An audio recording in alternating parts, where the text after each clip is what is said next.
So worksheet 4 is very, very easy. This is today's homework. Please complete it by yourself. And actually, if you sit just now, you can directly take within 5 minutes, you can complete this worksheet. So I can even wait now. You can complete it right now itself so that your time will be saved. See, first का answer क्या आएगा बोलो? A intersection B. Very good. This is A intersection B, common part of A and B. Next. Second, A union B का answer क्या आएगा बोलो? 3. A union B में A और B दोनों सर्कल में सारे जो है 1 2 3 4 5 लेने 3, हैं. 4, 5. That is option number 1. Option number 1. 1, sir. Very good. A union B मतलब ये दो सर्कल वाला पार्ट उतना ही, उसमें 6 7 नहीं लेना है. ठीक है. Next, third question, A intersection B bracket dash. तो पहले तो A इंटरसेक्शन B मतलब A इंटरसेक्शन B मतलब 3 आएगा और उसका डैश मतलब कॉम्प्लीमेंट. तो 3 छोड़ के बचे हुए सारे ले लो, सारे बचे हुए सारे, क्योंकि बाकी के सारे Sir, यूनिवर्सिटी option number 1. तो 1 2 4 5 6 7 8 1 2 4 5 6 7 8 ऑप्शन नंबर 3. 1 क्यों बोला? ऑप्शन 3 है, करेक्ट है ना? सबको समझा कि नहीं? Yes, sir. ये इंटरसेक्शन भी मतलब इतना आएगा, ये वाला जिसमें 3 है, और डैश मतलब इसके बाहर वाला पूरा यूनिवर्सल सेट का जो पार्ट है. तो जो मैंने हाईलाइट किया लाइन से, उसमें कौन कौन से नंबर है? ये 1 2 4 5 6 7 8. ठीक है. Dash means complement other than A intersection, बचा हुआ यूनिवर्सल सेट का पार्ट. तो यूनिवर्सल सेट मतलब बचा हुआ पूरा यूनिवर्सल सेट ही रहता है, rectangle. Next, fourth one, A intersection B complement. Dash लिखो, कॉम्प्लीमेंट लिखो, दोनों का मतलब सेम है. अभी देखो, ये जो छोटा सेट है कैपिटल ए, वो सबसेट है, प्रॉपर सबसेट है सेट बी का. तो दोनों का जो इंटरसेक्शन है वो ये वाला सेट ही आएगा. ए इंटरसेक्शन है, मैंने जो हाईलाइट किया, ये ए इंटरसेक्शन बी मिला, उसको छोड़ के बचे हुए सारे जो है वो उसके कॉम्प्लीमेंट में आएंगे. तो क्या क्या आएंगे? Sir, 4, 6, 7, 9. Option 4 number 6 C. 7 9. That is option C is correct. ठीक है. टिक करते जाओ अपने वर्कशीट में. अभी सॉल्व करके लेता हूँ मैं आपसे. बी कॉम्प्लीमेंट क्या आएगा? सेट बी छोड़ के बचे हुए एलिमेंट सर बाबू 4 पंची का पिछला क्वेश्चन 7 और 9. क्या 7 और 9 सर. तो 7 और 9 मतलब ऑप्शन सी आएगा. 5 का ऑप्शन सी. क्या बोले सार्थक? सर वो पिछला क्वेश्चन बोल रहा हूँ ये. हाँ, इसमें मैंने क्या बोला, ए इंटरसेक्शन बी का, ए इंटरसेक्शन बी जो है, दोनों का कॉमन पार्ट सेट ए मिलेगा, ए 1 3 5, और उसका कॉम्प्लीमेंट लेना है तो इस सेट के जो बाहर वाले हैं वो लेने हैं, सेट ए के बाहर वाले. तो वो आ जाएंगे 4 6 9 7, ऑप्शन सी. समझा कि नहीं? हाँ sir. Next, sixth question, A union B 1 3 4 5 6. Union A sir union option number A. दोनों सर्कल वाला, option A. Seventh question, the shaded portion represent. Shaded portion मतलब ये ब्लैक वाला, ये जो sir black. A union B. नहीं नहीं नहीं नहीं.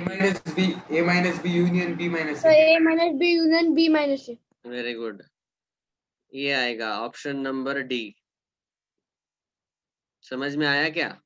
ये वाला हाईलाइट नहीं किया, ये व्हाइट पार्ट जो है ना, दोनों का जो कॉमन पार्ट है वो उन्होंने शेड नहीं किया है. शेडेड पोर्शन मतलब ये ब्लैक वाला.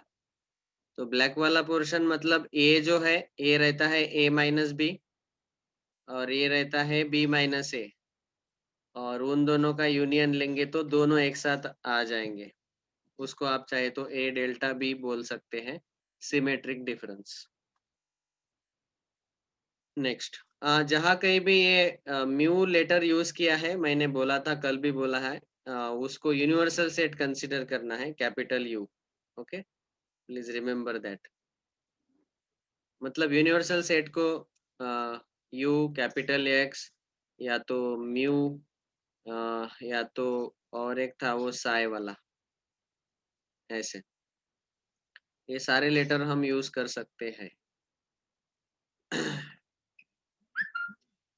ठीक है, ठीक है, अभी बचा हुआ आप खुद सॉल्व कर लो। बहुत कुछ बता दिया मैंने, आधे से ज्यादा हो गया खत्म, आधा हो गया। आप बाकी के सॉल्व करो, और कोई डाउट है तो मुझे अगले लेक्चर में पूछ लेना।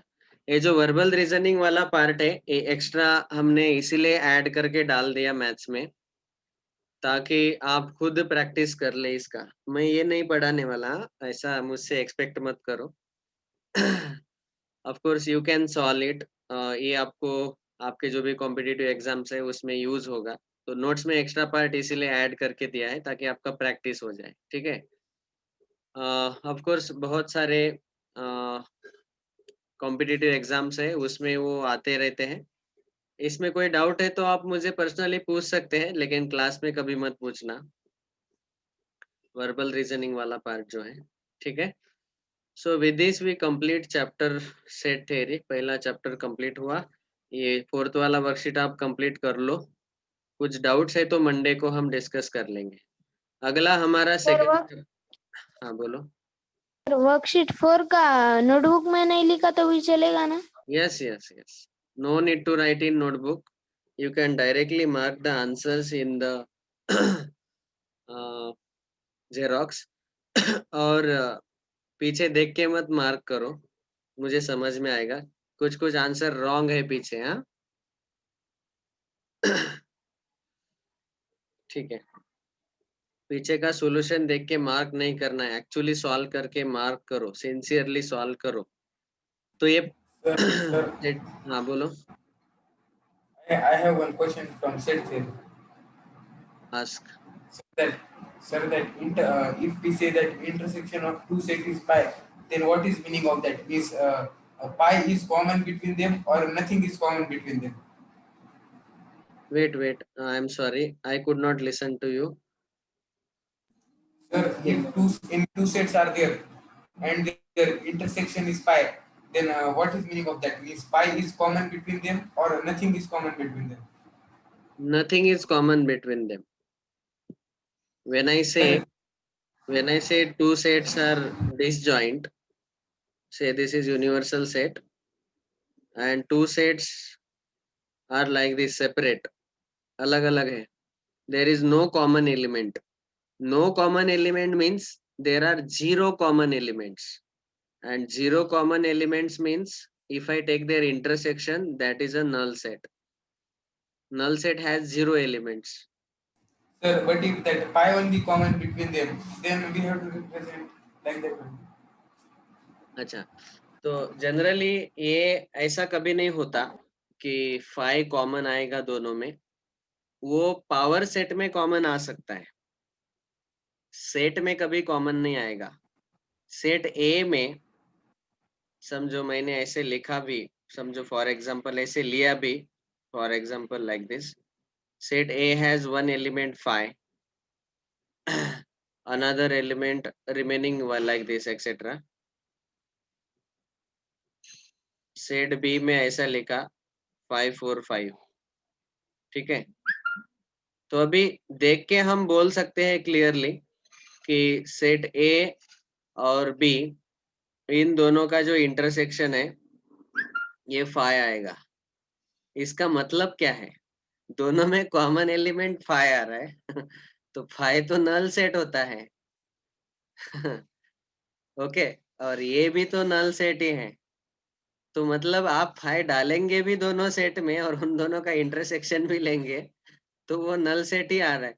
तो इसका मतलब ये लिख के कुछ फायदा ही नहीं। तो इसीलिए किसी भी सेट में ऐसा एम्प्टी सेट एलिमेंट बन के नहीं आता, पावर सेट छोड़ के। पावर सेट छोड़ के कोई दूसरा कोई भी सेट ले लो, उसमें हम five element as an element separately कभी नहीं लेते। Now is it clear? Because it contradict Yes, the sir. Definition. वो डेफिनेशन को कॉन्ट्राडिक्ट क्यों कर रहे हैं? क्योंकि अभी देख पा रहे हम कि ए और बी दोनों में एक कॉमन एलिमेंट है, मतलब उन दोनों का डायग्राम ऐसे इंटरसेक्टिंग आएगा, लेकिन वो एलिमेंट ही फाइव है, नल सेट है, एम्प्टी सेट है। तो उस सेट में कुछ भी नहीं है, उस एलिमेंट में कुछ रखा ही नहीं है, तो वो लेंगे भी तो उसका इंटरसेक्शन लेने के बाद जो आंसर फाइव आता है, तो फाइव का मीनिंग तो नल सेट है। So therefore we never take five as an element, वो हम खाली पावर सेट में ही एज एन एलिमेंट लेते हैं। ओके, तो इस टाइप का एक क्वेश्चन आपको दिया है, पता नहीं मुझे किसी ने डाउट नहीं पूछा, लेकिन ये मुझे बताना जरूरी है आज। देखो, ये वाला क्वेश्चन है, वो बहुत कंफ्यूजिंग क्वेश्चन है ये, अगर आपको अच्छे से समझ में नहीं आया। Question number 19, I think this is worksheet, कौन सा है रे ये? वर्कशीट नंबर 2, वर्कशीट 2 का क्वेश्चन 19। ये किसी ने मुझे डाउट भी नहीं पूछा, लेकिन फिर भी मैं एक्सप्लेन कर रहा हूँ। C set A has elements 1, 2, then which of the following is true. इसको रिवीजन के लिए मार्क करो, वर्कशीट 2 का क्वेश्चन 19। सी, जब हम पावर सेट लेंगे पी ऑफ ए, तो आपको पता है पहला एलिमेंट आएगा फाइव, एम्प्टी सेट। दूसरा एलिमेंट आएगा सेट 1। तीसरा एलिमेंट आएगा सेट 2। चौथा एलिमेंट आएगा सेट इटसेल्फ 1, 2। ये सारे करली ब्रैकेट में आएंगे पावर सेट में, 4 एलिमेंट है इसमें। Corresponding to power set this 4 are elements. देखो मैंने क्या सेंटेंस बोला, corresponding to power set these 4 are elements, only corresponding to power set these 4 are elements। तो जब भी हम belongs to का सिंबल लिखते हैं, तो मैंने रूल बताया था आपको कि लेफ्ट में एलिमेंट लिखना है, राइट में सेट लिखना है, ठीक है। लेकिन इसके लिए आप ऐसा बोल सकते हैं कि इसका एक जो इसको क्या बोलते हैं इंग्लिश में, किसी रूल का अगर कोई रूल फॉलो नहीं कर रहा है तो उसको क्या बोलते हैं इंग्लिश में? कॉन्ट्रडिक्शन बोलते हैं, या तो फिर मराठीमध्ये त्याला आपण म्हणतो अपवाद। कुठल्या नियमाचा जर अपवाद असेल, Exception, sir. Exception. I forgot this word, exception. इसमें एक एक्सेप्शन है पावर सेट, इस रूल को।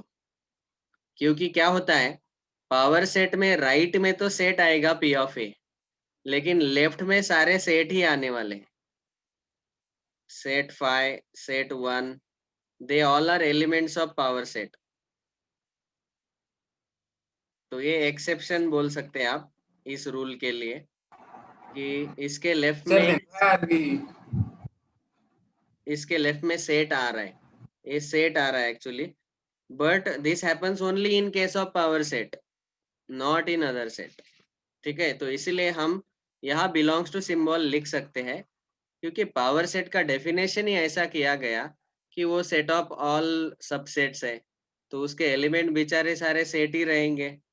तो एलिमेंट अगर सेट रहेंगे तो बिलोंग्स टू के लेफ्ट में सेट लिखना ही पड़ेगा, ये जो सारे 4 है हमने वो लिखे, तो दिस इज करेक्ट। ऑल्दो हमारा रूल बोलता है कि लेफ्ट में एलिमेंट ही लिखना चाहिए बिलोंग्स टू के, लेकिन ये सारे पावर सेट के एलिमेंट्स ही है ना, तो इसलिए तो लिखे। So therefore we can say that option 3 is correct, then option A is also correct, sorry option 2 is correct, क्योंकि ए सेट ए मतलब ये सेट 1, 2 है, so that is an element inside power set. तो ये दोनों करेक्ट है, okay. And fourth वाला तो कंसेप्चुअली करेक्ट है, क्योंकि फाइव जो रहता है वो किसी भी सेट का, किसी भी सेट का सबसेट या प्रॉपर सबसेट रहता ही है, तो ये कंसेप्चुअली करेक्ट है। और ये वाला जो है, element 1 is a proper subset of P of A, this is wrong. Can anybody tell me why option 1 is wrong?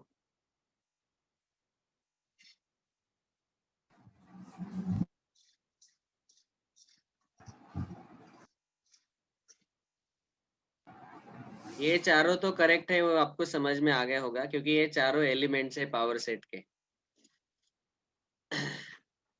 तो इसीलिए सेकंड और थर्ड ऑप्शन करेक्ट आया। और फाई तो हमेशा सबसेट या प्रॉपर सबसेट रहता ही है किसी भी सेट का, तो इसीलिए ये कंसेप्चुअली करेक्ट है। Phi is always a subset और proper subset of any given set, so therefore this is correct. और फाई के लिए ये भी करेक्ट आएगा, क्योंकि फाई वो एलिमेंट भी रहता है और प्रॉपर सबसेट भी रह सकता है। तो फाई के लिए एलिमेंट वाला भी करेक्ट आएगा और प्रॉपर सबसेट वाला भी करेक्ट आएगा। ये क्यों करेक्ट नहीं है? क्योंकि अभी आपको प्रॉपर सेट सबसेट का कंसेप्ट पता है कि इसके दोनों साइड सेट सेट आते हैं। तो ये तो है, ये भी सेट है, ये भी पावर सेट है। कंसेप्चुअली इट इज करेक्ट, मतलब notation wise it is correct, notation correct है, दोनों साइड सेट सेट रहना चाहिए। लेकिन वो सच में अभी प्रॉपर सबसेट है क्या, वो हमें क्रॉस चेक करना है। तो पावर सेट ए में, पी ऑफ ए में ये सारे एलिमेंट्स हैं, ठीक है, 4 एलिमेंट। और इसका प्रॉपर सबसेट, इसका प्रॉपर सबसेट जो है वो क्या क्या आ सकता है? पावर सेट के प्रॉपर सबसेट क्या क्या आ सकते हैं? वो आ सकते हैं फाई। अगला आ सकता है इनसाइड करली ब्रैकेट 1, पावर सेट के सबसेट बोल रहा हूं मैं, प्रॉपर सबसेट। करली ब्रैकेट 1, करली ब्रैकेट 2, करली ब्रैकेट 1, 2। ये समझ में आ रहा है क्या किसी सबको? Sir, why we are taking 2 times? Yes, sir. Why we are taking 2 times? Why we are taking 2 times? तो यही तो आपको क्लियर रहना चाहिए, क्यों 2 बार ले रहे? क्योंकि ये सारे जो है वो सब सेट्स है, सब सेट्स। इस पावर सेट के सारे सबसेट हमें लेने हैं, ठीक है। तो पहला सबसेट आता है एम्प्टी सेट, दूसरा सबसेट आएगा एक एक एलिमेंट करली ब्रैकेट में लिखो, सिंगल सिंगल एलिमेंट करली ब्रैकेट में लिखो। तो पहला एलिमेंट फाई करली ब्रैकेट में लिखा, दूसरा एलिमेंट ए है पूरा, ए सेट 1, इसको करली ब्रैकेट में लिखा। समझ में आ रहा है कि नहीं? तीसरा Sir, एलिमेंट है सिंगल सिंगल एलिमेंट करली ब्रैकेट में लिखो, हमारा पावर। sir, हाँ बोलो। sir, only pi will be not correct, madam. Means if we write without curly bracket pi, then it will be wrong. सारे सबसे phi is a subset of any set. Sir, but phi is a sub curly bracket we will have to take. Curly curly bracket. Bracket phi, curly bracket phi जो है वो हम ले सकते हैं। Sir, क्यों ले? without also we can take. हाँ, Without without curly bracket also we can say that it is subset. Yes, without करली ब्रैकेट वाला फाई भी सबसेट है और करली ब्रैकेट वाला फाई भी सबसेट है, दोनों सबसेट है। क्योंकि किसी भी गिवन सेट का फाई तो सबसेट रहता ही है ना, ये हमारा कंसेप्ट है। जब हम सारे सबसेट का लिस्ट बनाते हैं तो सबसे पहले हम, देखो एक मिनट, हाँ, इसको थोड़ा यहाँ पे बताता हूँ, जगह कम पड़ रहा है।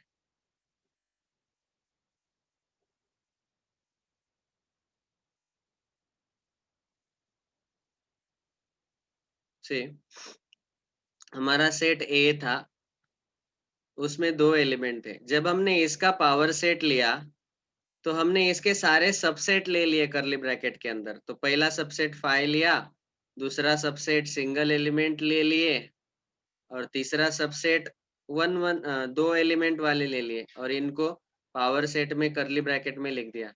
अभी ये पी ऑफ ए ऑलरेडी है, इसके सारे सबसेट अगर लेने हैं, मतलब P of A, power set का पावर सेट लेंगे, तब क्या आएगा? इनसाइड करली ब्रैकेट पहला सबसेट आएगा फाई, दूसरा सबसेट आएगा, ये जो एलिमेंट है वो सिंगल सिंगल ले लो करली ब्रैकेट में, तो करली ब्रैकेट फाई आएगा, करली ब्रैकेट में करली ब्रैकेट 1 आएगा। समझ में आ रहा है कि नहीं?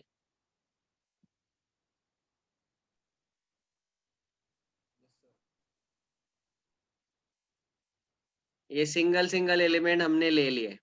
अभी डबल डबल एलिमेंट्स ले लो, डबल डबल एलिमेंट्स लेंगे तो फाई करली ब्रैकेट 1, दो दो ले रहे, phi comma curly bracket 2, phi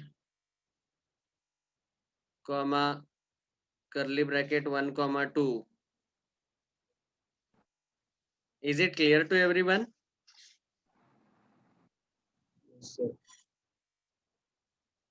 Sir, but they are elements of power set. Then why we are taking curly bracket at starting? ये नहीं, मेरा डिस्कशन क्या चल रहा है? This power set is set of all subsets. ठीक है, ये इसका डेफिनेशन है. तो अभी जब हम P ऑफ ए लेंगे, power set of power set ए लेंगे, तो इसके सारे सबसेट लिखने हैं, तो सारे सबसेट करली ब्रैकेट में ही आएंगे ना. एक तो फाई सबसेट रहता ही है पहला हमारा. सबसेट का लिस्ट लिखते वक्त मैंने क्या बोला था, पहले हम फाई लेते हैं, बाद में सिंगल सिंगल एलिमेंट लेते हैं, बाद में टू एलिमेंट्स लेते हैं, बाद में थ्री एलिमेंट्स लेते हैं. तो इसमें एक्चुअली उस बेचारे का क्या फॉल्ट है कि उसमें एलिमेंट ही फाई है, तो उस एलिमेंट को हमें करली ब्रैकेट में डालना पड़ेगा, वो पहला सबसेट रहेगा. मतलब ऑफ कोर्स पहला सबसेट फाई है, उसके बाद सिंगल एलिमेंट वाले सबसेट, ये इसका सिंगल एलिमेंट है, ये दूसरा सिंगल एलिमेंट है, ये तीसरा सिंगल एलिमेंट है, ये सिंगल एलिमेंट है, पूरा सेट. कॉमा है ना यहाँ पे, तो मतलब ये पहला एलिमेंट है फाई, दूसरा एलिमेंट है सेट 1, तीसरा एलिमेंट है सेट 2, चौथा एलिमेंट है सेट 1 कॉमा 2. और फिर जब हम P ऑफ ए लेते हैं तो again set of all subsets. तो सारे सबसेट ले लो, तो सारे सबसेट लेंगे तो ये गिवन सेट आया है हमारा. अभी इसके सबसेट लेंगे तो पहला तो फाइल लिखते हैं हम, बाद में सिंगल सिंगल एलिमेंट को सेट में लिखना है. तो सिंगल सिंगल एलिमेंट मतलब ये चारों एलिमेंट को करली ब्रैकेट में डाल दो सेपरेटली, ऐसे फाइव को डाला, इस 1 को डाला, सेट 1 को डाला, सेट 2 को डाला और सेट 1 2 को डाला. बाद में टू एलिमेंट्स को करली ब्रैकेट में डालो, ऐसे टोटल 16 आएंगे. क्यों? क्योंकि पावर सेट में टोटल 4 एलिमेंट है, N of P of A 4 है, तो P ऑफ ए में, N of P of A में 2⁴ आएंगे, 16 आएंगे ऐसे.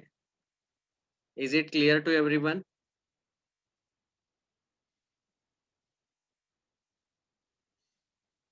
समझ में आया कि नहीं? हाँ बोलो, ना Continue. बोलो. हाँ, Sir, हाँ सर. ओके, ठीक है. चलो, ये इतना सब महाभारत डिस्कस करने के बाद अभी बताने का पॉइंट ये था कि पहला ऑप्शन हम डिस्कस कर रहे थे, फर्स्ट वाला ऑप्शन, ये करेक्ट क्यों नहीं है. बाकी के तीनों करेक्ट है, आपको समझ में आया. पहला क्यों करेक्ट नहीं है वो बोल रहा हूँ. देखो, पावर सेट के जो सारे सबसेट है, पावर सेट के जो सारे सबसेट है, ये हमने यहाँ पे लिख के बताए आपको. पावर सेट के सारे सबसेट, पावर सेट के सारे सबसेट मतलब उसके सारे, oh my Lord, so power set के सारे सबसेट जो है वो क्या आएंगे, ये सारे, ये जो मैंने आपको लिख के दिखाए, so these all are subsets. इसमें से जो पावर सेट है खुद, वो छोड़ के, पावर सेट खुद भी आएगा इस लिस्ट में, ये पूरा set as it is subset के लिस्ट में. तो ये सेट छोड़ के बचे हुए जो भी है एलिमेंट्स, बचे हुए 15 एलिमेंट जो आएंगे इसमें, वो सारे क्या है, they all are actually the subsets, और we can say proper subsets. तो प्रॉपर सबसेट में आप देख पा रहे कि बहुत सारे इसमें या तो 2 बार करली ब्रैकेट आ रहा है, या करली ब्रैकेट के अंदर करली ब्रैकेट आ रहे. ठीक है, लेकिन यहाँ पे हमें बोला गया पहले ऑप्शन में कि ये curly bracket 1 is a proper subset of P of A. लेकिन P ऑफ ए के सारे सबसेट हमने देखे, उसमें तो सिंपल करली ब्रैकेट 1 वाला एलिमेंट है ही नहीं. आप देखो कहीं पे मिलता है क्या आपको? ये तो सारे सबसेट का लिस्ट है, तो इसमें कहीं पे भी ये आपको सिंगल करली ब्रैकेट 1 वाला नहीं मिल सकता. चेक करके देखो आप. तो इसीलिए हम बोलेंगे कि ये जो है element 1, it is not proper subset. Okay, या तो फिर ऐसा भी बोल सकते हैं कि it is not even subset, subset भी नहीं है। सबसेट का लिस्ट, पावर सेट के सबसेट का लिस्ट हमने यहाँ पे बनाया ही है, आपको दिख रहा है, उसमें हर बार करली ब्रैकेट ज्यादा आ रहे हैं। तो अभी देखो एक सिंपल एग्जांपल बताता हूँ। जब हम सेट ए लेंगे 1 2 3 एलिमेंट, सेट बी लेंगे 1 2 3 4 ये एलिमेंट्स, जब हम बोलते हैं कि set A is a proper subset of B, okay, इस केस में बोल सकते हैं क्योंकि बी में एक्स्ट्रा एलिमेंट्स है और ए के सारे एलिमेंट्स बी में हैं, तो यहाँ हम बोल सकते हैं। और तो इसका मतलब क्या होता है कि ये जो सेट ए है, ए, इसके सारे एलिमेंट सेट बी में प्रेजेंट रहने चाहिए, तभी उसको हम प्रॉपर सबसेट बोल सकते हैं। अभी ये जो सेट 1 है, सेट 1, इसके सारे एलिमेंट, तो इसका एक ही एलिमेंट है एलिमेंट 1, वो एलिमेंट 1 पावर सेट में प्रेजेंट है क्या? देखो, पी ऑफ ए में तो वो नहीं आएगा। पी ऑफ ए में तो हमने क्या क्या लिया? 5 लिया, सेट 1 लिया, सेट 2 लिया, सेट 1,2 लिया। उसमें एलिमेंट 1 प्रेजेंट है क्या? नहीं है। इसीलिए हम बोलेंगे कि this is not a proper subset और not even subset also. Clear है क्या डिस्कशन, की फिर से रिपीट करूं?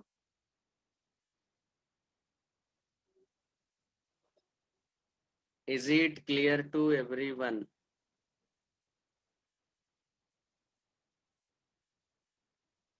बोलो, हाँ बोलो, ना बोलो।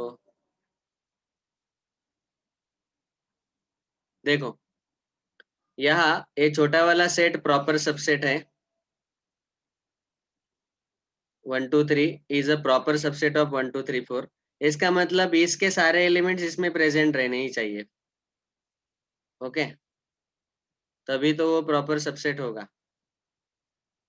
तो यहाँ पे यह बोला कि set 1 is a proper subset of P of A, तो सेट 1 के एलिमेंट जो है, सारे के सारे एलिमेंट पी ऑफ ए में प्रेजेंट रहने चाहिए।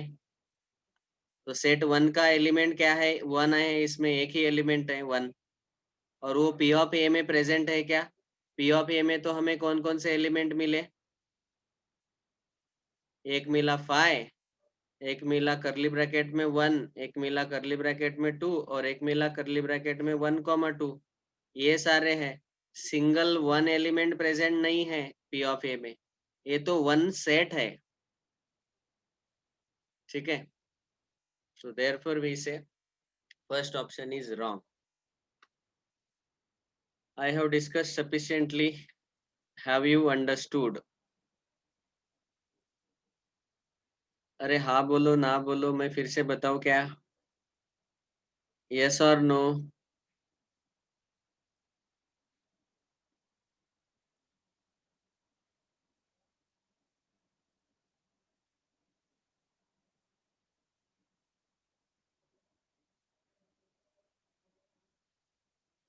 अभी नाम लेके देखना पड़ेगा। समर्थ, भालचंद्र, समीक्षा, सार्थक, समझ में आया कि नहीं? ऑप्शन 1 क्यों गलत है? सर यस बोला ना।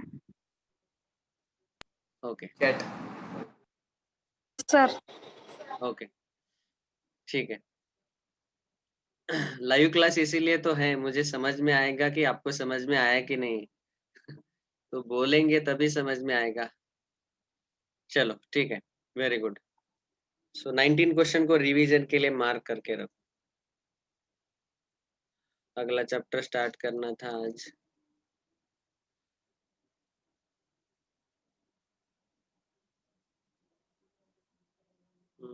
अगला चैप्टर है rational numbers. Sir rational number हो गया लो। वैसे हो गया, लेकिन वर्कशीट सॉल्व किया कि नहीं पता नहीं मुझे, सब लोगों ने। I don't know whether you have solve worksheet और no. Rational numbers chapter already हमने वैसे कंप्लीट किया है, और मैंने आपको बोला था कि इस चैप्टर, पहला टेस्ट इसकी इसी चैप्टर के ऊपर हुआ, और मैंने बोला था कि इस चैप्टर में जो भी वर्कशीट है उन वर्कशीट से ही क्वेश्चंस आएंगे। और इस चैप्टर में आप देखेंगे, मैं डायरेक्ट पीछे सॉल्यूशन दिखा रहा हूँ। वर्कशीट 1 है जिसमें 23 क्वेश्चन है, वर्कशीट 2 में 24, वर्कशीट 3 में 22 और वर्कशीट 4 में 22। ये टोटल 90 क्वेश्चंस है और ये 90 क्वेश्चन आपने सॉल्व किए होंगे ऑलरेडी और इसके ऊपर पहला टेस्ट दिया है। सम ऑफ यू दो स्टूडेंट हु ज्वाइंड लेट, जो लेट ज्वाइन हुए हैं, आप क्या करो, रैशनल नंबर चैप्टर बहुत ही आसान है। आपको अगर फ्रैक्शन का एडिशन, सब्ट्रैक्शन, मल्टीप्लिकेशन, डिवीजन अगर आता है तो बस ये चैप्टर पूरा आपको समझ में आया। और एक एक्स्ट्रा पॉइंट है कि आपको ये छोटा कौन बड़ा कौन ये भी समझ में आना चाहिए। तो डिनोमिनेटर सेम है तो जिसका न्यूमिनेटर छोटा वो छोटा, अगर डिनोमिनेटर सेम नहीं है तो सेम बनाओ एलसीएम लेके। ये मुझे एकदम बच्चों जैसा है। आप 8th स्टैंडर्ड में हो, I hope you know it. और इसके बाद वर्कशीट 2 के लिए फिर से उन्होंने थ्योरी जो है वही दिया है, सेम थ्योरी दिया हुआ है। थ्योरी कुछ अलग भी नहीं है। सिनॉप्सिस 2 का और सिनॉप्सिस 1 का थ्योरी सेम ही है। सिनॉप्सिस 3 भी जो है इसमें प्रॉपर्टीज दिए हैं, तो प्रॉपर्टीज के ऊपर तो हमने पूरा पहले 15 दिन ही बिताए हैं। तो आपको पता है closure property, commutative property, associative identity, inverse distributive, ये सारे प्रॉपर्टीज हमने फुल टाइम डेडिकेट किया था पहले 15 दिन। उसके बाद सिनॉप्सिस 4 में देखेंगे तो मल्टीप्लिकेशन और डिवीजन ऑफ रैशनल नंबर्स है। बस ये 4 ही वर्कशीट है इस चैप्टर में। हाँ सॉरी, 5वां वर्कशीट भी है। 5वें वर्कशीट में आपको rational numbers between given to rational numbers find करने, तो वो भी हमने पढ़ाया है अच्छे से डिटेल में। ठीक है, so I am expecting that you can solve all this 5 worksheet. ठीक है,